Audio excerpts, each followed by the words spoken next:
ವೀಕ್ಷಕರೇ, ನಮ್ಮ ಚಳ್ಳಕೆರೆ ಟಿವಿಗೆ ಸ್ವಾಗತ. ಇಂದಿನ ಪ್ರಮುಖ ಸುದ್ದಿ. ಚಳ್ಳಕೆರೆ ತಾಲೂಕಿನ ಘಟಪರ್ತಿ ಗ್ರಾಮದ ದಲಿತ ಕಾಲೋನಿಯಲ್ಲಿ ಮಳೆ ನೀರಿನ ಸಮಸ್ಯೆ ಕುರಿತು ಸಾರ್ವಜನಿಕರಿಂದ ವ್ಯಕ್ತವಾದ ಆಕ್ರೋಶ ಹಾಗೂ ಮಾಧ್ಯಮಗಳಲ್ಲಿ ವರದಿ ಪ್ರಕಟವಾದ ಬೆನ್ನಲ್ಲೇ ಅಧಿಕಾರಿಗಳ ತಂಡ ಮಂಗಳವಾರ ಮುಂಜಾನೆ ಸ್ಥಳಕ್ಕೆ ಭೇಟಿ ನೀಡಿ ಪರಿಶೀಲನೆ ನಡೆಸಿತು.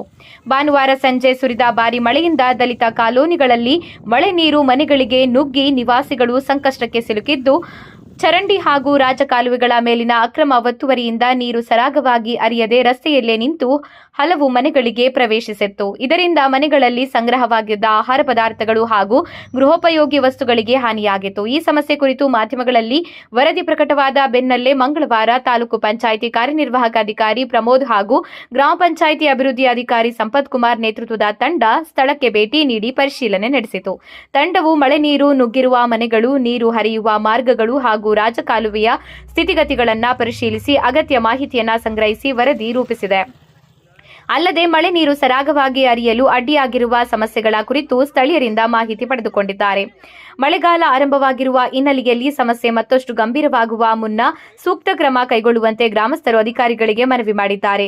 ಅಕ್ರಮ ಒತ್ತುವರಿಗಳನ್ನು ತೆರವುಗೊಳಿಸಿ ಚರಂಡಿ ಹಾಗೂ ರಾಜಕಾಲುವೆಗಳನ್ನು ಸ್ವಚ್ಛಗೊಳಿಸಿ ಶಾಶ್ವತ ಪರಿಹಾರ ಕಲ್ಪಿಸಬೇಕು ಎಂದು ಒತ್ತಾಯಿಸಿದ್ದಾರೆ. ನಮ್ಮ ಚಳ್ಳಕೆರೆ ಟಿವಿಯಲ್ಲಿ ಸಮಸ್ಯೆ ಕುರಿತು ವರದಿ ಪ್ರಸಾರವಾದ ಬಳಿಕ ಅಧಿಕಾರಿಗಳ ತಂಡ ಸ್ಥಳಕ್ಕೆ ಭೇಟಿ ನೀಡಿರುವುದು ಗಮನಾರ್ಹವಾಗಿದ್ದು, ಸಮಸ್ಯೆ ಪರಿಹಾರಕ್ಕೆ ಶೀಘ್ರ ಕ್ರಮ ಕೈಗೊಳ್ಳುವ ನಿರೀಕ್ಷೆಯನ್ನ ಗ್ರಾಮಸ್ಥರು ವ್ಯಕ್ತಪಡಿಸಿದ್ದಾರೆ.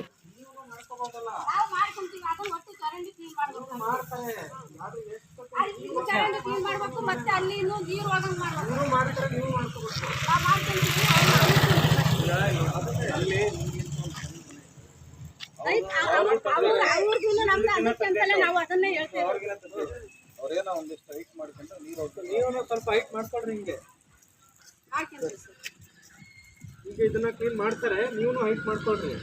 ಯಾಕಂದ್ರೆ ಮತ್ತೆ ಕ್ಲೀನ್ ಮಾಡ್ಕೊತಾರೆ, ಇನ್ನೊಂದು ವಾರದಲ್ಲಿ ಕಟ್ಟುತ್ತೇವೆ. ಅದು ತೆಗಿತಾರೆ, ತುಂಬಿ ಹಾಕ್ಬಿಟ್ರೆ ಅಷ್ಟೊಂದು ಏನು ಆಗಲ್ಲ ಸರ್. ಮಳೆ ಬಂದಾಗ ನಾವು